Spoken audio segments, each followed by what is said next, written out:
Hi friends, అను గార్డెన్కి స్వాగతం. చూడండి మన తోటలో సీతాఫలాలు చూడండి, ఇప్పుడే పూత బట్టి పిందె వచ్చేసినాయి. పూత పిందెలు స్టార్ట్ అయినాయి చూడండి.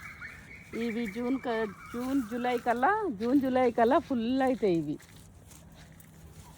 చాలా ఎక్కువ వస్తాయి. ఇవి నాటు రకమే బాగున్నాయి. అసలు హైబ్రిడ్ తెచ్చినాము, అవి ఏవి కరెక్ట్గా పండు వండటం లేదు, మంచిగా కావట్లేదు, టేస్ట్ కూడా బాగాలేవు. మీరు చూడండి, ఇక్కడ నాటు రకమే మంచిగా ఉన్నాయి. చూడండి, చెట్టుకు పూత పిండి అన్ని పట్టినాయి. చూడండి, చాలా పూత ఉంది. ఆ చెట్టు కూడా పట్టినాయి. ఇక్కడ ఒక చెట్టు, కానీ నాటు రకాలవే నచ్చినాయి. హైబ్రిడ్ అంత బాగాలేవు. మస్తు పట్టినాయి. అర్ధ కిలో అయితే మస్తు పెద్దగా అవుతాయి కదా.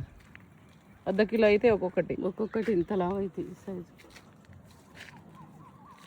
ఈ సమ్మర్కి రోజు వాటర్ పెట్టాలి డాడీ. ఇప్పుడు నేనంటే మళ్ళీ వదిలిండు. ఎందుకు పచ్చి ఉంది చెట్ల కాడ అంటే